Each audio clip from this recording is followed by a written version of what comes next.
Saudara, Anda menyaksikan Kompas Bisnis bersama saya Putri Oktaviani. Tak hanya Pati, kenaikan tarif pajak bumi dan bangunan atau PBB juga terjadi di sejumlah daerah. Kebijakan ini dinilai membebani warga, sekaligus memicu gelombang protes oleh masyarakat. Sementara pemerintah pusat menepis bahwa kenaikan pajak karena kurangnya anggaran dari pemerintah. Rencana kenaikan pajak bumi dan bangunan alias PBB Perdesaan dan Perkotaan atau PBBP 2 di Pati, Jawa Tengah hingga 250% memicu aksi protes oleh warga. Meski batal diberlakukan, namun warga terlanjur kecewa atas sikap Bupati Pati yang dinilai tak pro rakyat. Tak hanya di Pati, di Bone, Sulawesi Selatan, unjuk rasa menolak kenaikan pajak bumi dan bangunan atau PBBP 2 sampai 300% juga berakhir ricuh. Dua kelompok mahasiswa HMI dan PMII cabang Bone terlibat bentrok dengan aparat keamanan. Kenaikan pajak daerah juga terjadi di Cirebon, Jawa Barat. Paguyuban Pelangi Cirebon menuntut Wali Kota Cirebon segera membatalkan kenaikan pajak bumi bangunan Kota Cirebon yang sampai 1000%. Warga menilai kenaikan PBB ini tidak masuk akal di tengah kondisi ekonomi tidak menentu. Kami berharap agar PBB kembali seperti 2023. Memang dinaikkan Bu PBB-nya. Dengan Perda nomor 1 tahun 2024, PBB naik seluruh merata minimal itu 150%. Sampai 1000% dan hampir semua ini adalah keresahan masyarakat. Hanya saja mereka tidak ada yang berani speak up, berbicara. Sementara di Jombang, Jawa Timur, kenaikan PBB hingga 200% akan kembali dikaji. Bupati Jombang mengklaim tidak menaikkan tarif pajak bumi dan bangunan atau PBB. Ia bilang hanya menjalankan aturan yang telah ditetapkan pada tahun 2023 lalu. PBB P2 itu berdasarkan hasil Perda tahun 2023. Sudah berjalan di tahun 2004 dan 2005. Kami hanya menjalankan. Kalau ada masa keberatan pun stimulus pasti akan diberikan potongan. Dan coba lebih dari 16.000 orang minta pengurangan. Dan itu dilaksanakan. Bahkan kami membentuk tim khusus untuk penanganan pengaduan masyarakat. Kami tidak pernah menaikkan pajak. Kami hanya menjalankan apa yang dijalankan di tahun 2024. Ramainya kenaikan PBB di sejumlah daerah direspon oleh pemerintah. Mensesnek Prasetyo Hadi membantah anggapan bahwa kenaikan pajak daerah terjadi karena kurangnya anggaran dari pemerintah pusat. Tidak ada penyebabnya karena itu bukan ya. Itu kan memang kebijakan-kebijakan setiap pemerintah daerah dan memang berbeda-beda antara satu kabupaten dengan kabupaten yang lainnya. Bahkan di Kabupaten Pati dengan kabupaten di sebelahnya yang bersebelahan dengan Kabupaten Pati pun juga berbeda. Jadi bukan, menurut pendapat kami bukan karena itu. Kalaupun ada rencana atau kebijakan kenaikan PBB di daerah masing-masing.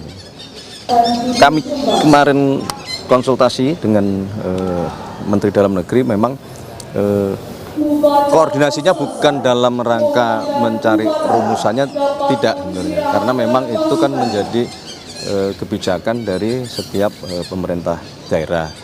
Tapi bahwa koordinasinya setelah kemudian kebijakan itu dirasa menimbulkan masalah, nah disitulah kemudian kita sangat berkoordinasi sangat intens. Gelombang protes kenaikan pajak terjadi di banyak daerah.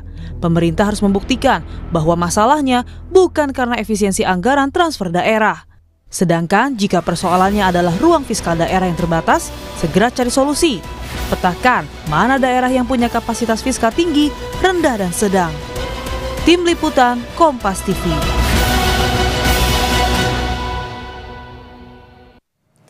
Ramai-ramai naikkan tarif PBB di sejumlah daerah menunjukkan kepanikan Pemda karena kurangnya pendapatan daerah akibat efisiensi anggaran pemerintah pusat. Protes berujung ricuh pun tak terelakkan. Lantas apa solusi yang harus diberikan Pemda agar pajak daerah tak membebani warganya? Kita bahas bersama ekonom Universitas Diponegoro, Esther Sri Astuti. Selamat pagi, Bu Esther.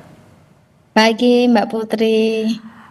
Bu Esther, pajak daerah kan naik, khusus PBB ada gejolak. Salah satu di Pati, Jawa Tengah, kemudian juga Cirebon, Jawa Barat, Bone, Sulawesi Selatan, dan Jombang, Jawa Timur. Fenomena apa sih ini, Bu, sepertinya? Ya, jadi ini kan memang di tengah kelesuan ya, ketidakpastian ekonomi, kemudian kelesuan ekonomi, kelambatan ekonomi.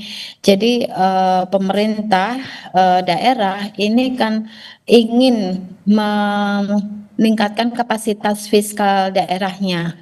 Nah, salah satu caranya adalah meningkatkan PAD-nya ya, meningkatkan pajak daerahnya gitu. Nah, PBB itu bisa dikatakan pajak daerah yang sangat potensial karena semua orang pasti bayar PBB gitu kan. Nah, jika itu dinaikkan maka akan terjadi lonjakan penerimaan dari pemerintah daerah. Namun hal ini yang dilakukan oleh Pemda itu seharusnya mereka bisa lebih kreatif ya.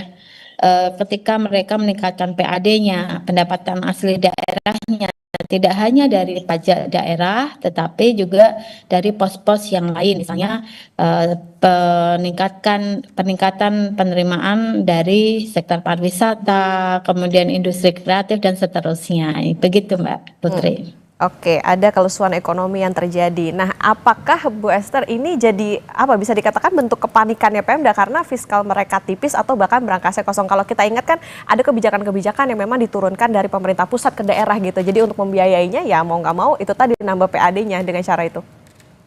Ya, kalau kita lihat dari proporsi dari PAD terhadap penerimaan daerah ini hanya sangat kecil ya, hanya berkisar 1% ya. 1,35, 1,2% ya. Jadi hanya berkisar 1%. Nah, sebenarnya problem ini sudah berlangsung lama gitu. Tetapi kan kita ini mencuat isunya ya. Dicuatkan sekarang karena memang kondisi ekonomi ini sedang lesu, tapi pemerintah daerah tetap meningkatkan pajak. Nah, ini yang menjadi problem. Nah, problem apa saja yang ada di fiskal daerah ini? Misalnya salah satunya adalah belanja dari daerah ini kurang efektif ya menurut saya, karena lebih banyak didominasi oleh belanja rutin. Sementara seharusnya kalau ingin meningkatkan pertumbuhan ekonomi, maka harus meningkatkan belanja modal lebih besar daripada belanja rutin. Belanja rutin itu misalnya untuk belanja pegawai, kemudian maintenance dan seterusnya ya. Nah, yang kedua, belanja yang tidak produktif ini ya, ini porsinya kurang lebih sekitar 30-an% gitu ya.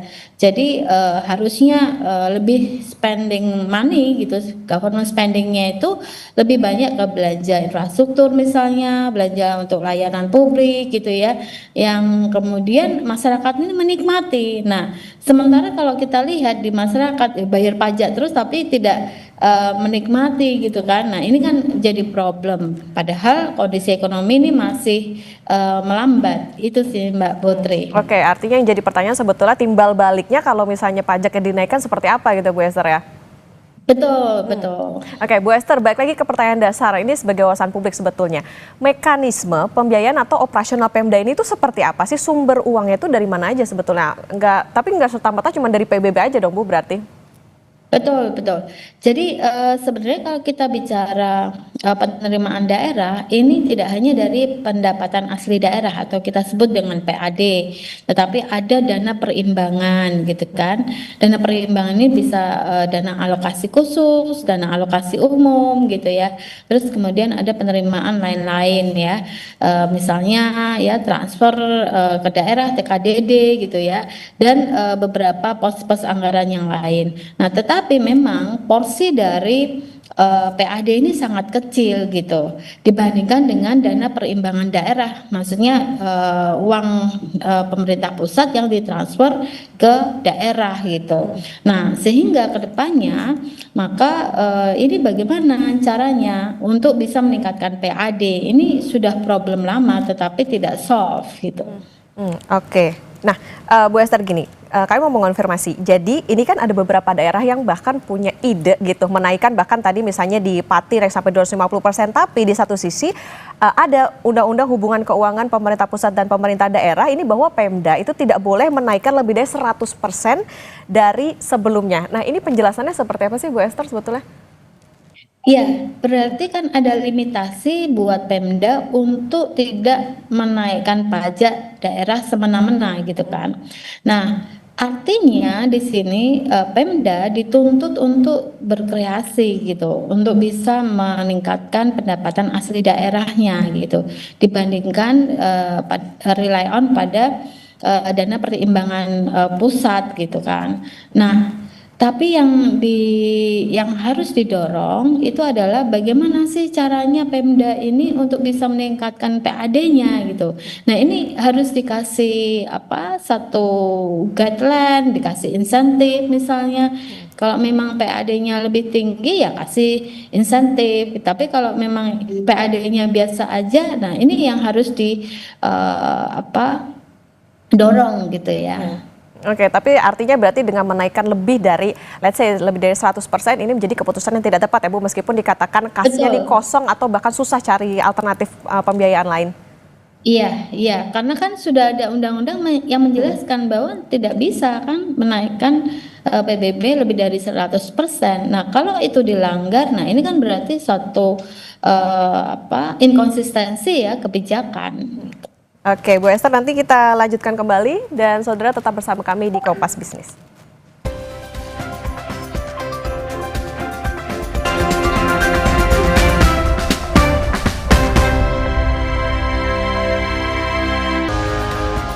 Kembali di Kompas Bisnis Saudara dan kita akan melanjutkan perbincangan bersama ekonom Universitas Diponegoro, Esther Sri Astuti. Bu Esther, kita lanjutkan kembali. Bu Esther, kalau kita melihat kan kayak kemarin misalnya di Pati begitu ya. Nah, tapi ada beberapa daerah juga yang menaikkan pajaknya gila-gilaan bisa dibilang gitu. Akankah gejolak yang merebak di banyak daerah ini bisa semakin meluas? Bupati Siak misalnya di sosial medianya bilang terang-terangan kalau nggak punya uang buat bayar sewa mobil. Ini kok kesannya jadi kayak pemerintah malakin rakyatnya aja nih Bu? Ya, memang ini menandakan bahwa pemerintah tidak aware ya dengan kondisi ekonomi yang sekarang melambat gitu. Sementara mereka hanya berpikir ya bahwa alokasi anggaran ini harus sesuai dan belanja harus as usual gitu kan. Jadi memang pengelolaan anggaran ini masih berlangsung business as usual gitu ya. Seperti apa? Ketika mereka spending banyak itu pada kuartal 4 gitu kan. Nah, sementara kuartal 1, 2, dan 3 itu masih rendah. Nah, harusnya ini tidak seperti itu ya, dibagi rata. Yang kemudian yang kedua adalah ketika kita lihat bahwa ada cutting anggaran, ini juga menjadi problem juga gitu. Nah, di sisi lain banyak anggaran yang masih tersimpan ya di perbankan gitu, di bank-bank daerah itu masih ada di sebagian besar pemerintah daerah gitu. Nah, ini juga harus dilihat lagi. Nah, kemudian kalau kita lihat lagi kalau di sini ya bahwa problem fiskal daerah ini akuntabilitasnya itu harus secara administratif itu juga harus dilihat lagi. Apakah hanya berdasarkan penyerapan anggaran saja, kalau misalnya serapan anggarannya sudah 100% sudah oke. Tapi kan sebenarnya bukan itu. Alokasi anggaran, serapan anggaran itu harus based on fungsinya gitu. Dan apakah memang alokasi anggaran itu berdampak pada masyarakat luas apa tidak? Harusnya sudah diubah ke arah sana. Jadi tidak semata-mata penyerapan anggaran gitu. Nah, ini kan menjadi dilema ya ketika mereka seakan-akan tidak punya uang gitu. Ya mungkin iya, tapi kan kita harus melihat memang PAD-nya sangat kecil gitu, 1%-an gitu. Nah, lalu mereka seperti apa? Harusnya seperti apa? Ya harus kreatif memang gitu. Jadi tidak rely on pada hanya dana transfer perimbangan pusat daerah.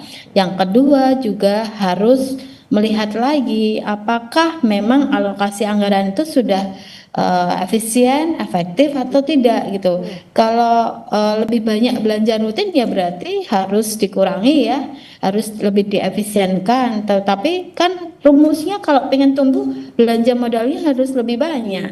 Nah ini yang harus dirubah Mbak. Oke, utak-atik anggarannya nih sebetulnya yang dipermasalahkan Betul. kalau terutama di daerah. Bu Esther, artinya gini, permasalahannya dasarnya itu kan fiskal ya. Nah, perlukah pemerintah pusat akhirnya masuk? Apakah aturannya memungkinkan? Ya tinggal dikunci saja di pemerintah pusat untuk serapan anggaran, untuk disbursement anggaran itu ini harus peruntukannya harus sesuai dengan KPI gitu ya. Misalnya kalau alokasi anggaran untuk infrastruktur, berapa tenaga kerja yang harus bisa diserap, kemudian bagaimana kualitas dari infrastrukturnya, kemudian dampaknya setelah ada pembangunan infrastruktur itu misalnya katakanlah jalan ya, itu seperti apa. Ini kan tidak ada evaluasi setelah anggaran itu dikeluarkan gitu. Yang ada ya cuma disbursement aja, serapan anggaran itu seperti itu saja, tetapi tidak dilakukan evaluasi. Nah, ini kan harusnya bisa dikunci ya di pemerintah pusat, bagaimana Pemda ini bisa diatur gitu. Oke, let's say artinya ada harusnya ada evaluasi nih dari pemerintah pusat dengan apa yang terjadi di beberapa daerah, termasuk juga yang kemarin terjadi di Pati. Bu Esther, daerah yang sedang bergejolak ini tentang pajak bumi dan bangunan, ini bisa dikategorikan dalam fiskal rendah, sedang atau tinggi? Apa sebetulnya solusinya, terutama kalau misalnya bupatinya bukan petahana? Ya. Jadi kalau kita lihat nih data menunjukkan memang ada beberapa daerah yang sangat tergantung ya dengan dana perimbangan pusat daerah gitu. Nah berapa banyak gitu. Karena saya bisa sebutkan nih menurut data hanya beberapa saja yang sangat kuat ya. Misalnya kita lihat Jawa pasti DKI Jakarta, Jawa Barat, Jawa Tengah, DIY gitu ya. Bukan DIY enggak. Jawa Tengah, Jawa Barat, DKI Jakarta. Kemudian Banten itu mereka sangat kuat ya. Tidak tergantung oleh dana perimbangan pusat daerah gitu. Nah, sementara Sumatera Utara ya, kemudian Riau itu dan Kalimantan Timur itu juga relatif kuat gitu. Nah, daerah-daerah yang lain ini masih sangat tergantung oleh dana perimbangan pusat daerah. Nah, ini kan sebenarnya tidak hanya terjadi pada tahun 2025. Ini sudah menjadi problem ya beberapa tahun belakangan gitu. Nah, artinya perlu guideline dari pemerintah pusat untuk bisa meningkatkan pendapatan asli daerahnya. Tidak hanya himbauan saja, daerah harus kreatif. So what gitu? Bagaimana caranya? Mereka perlu guidance itu sih Mbak Putri. Oke, berarti artinya gini Bu, evaluasinya apa sih sebetulnya terutama bagi pemerintah pusat, karena ini kan terjadi di beberapa daerah, tidak hanya di satu daerah saja, supaya jangan sampai terjadi lagi nih tiba-tiba naikin PBB-nya lebih tinggi lagi. Kalau tadi dikatakan oleh Bu Esther ya kondisinya sekarang ekonominya lagi sulit nih buat masyarakat. Yang bisa dilakukan adalah mengatur lagi ya belanjanya. Jadi yang pertama tadi yang saya katakan, belanja rutin ya harus lebih kecil daripada belanja modal ya. Kemudian diatur. Yang kedua, cara mengaturnya, alokasi anggaran atau pengeluaran anggaran itu harus berdasarkan fungsinya dan bagaimana multiplier efeknya kepada masyarakat di daerah tersebut. Nah, itu harus diukur, tidak hanya sekedar serapan anggaran saja gitu. Nah, jadi dengan demikian alokasi anggaran itu memang benar-benar sesuai fungsinya dan memang berdampak pada masyarakat luas gitu. Jadi orang bayar pajak itu bisa merasakan hasilnya seperti apa, mereka menikmati ya. Saya katakan misalnya di negara yang lain misalnya, orang bayar pajak itu ya happy-happy aja ya. Karena mereka menikmati imbal baliknya. Misalnya mereka dapat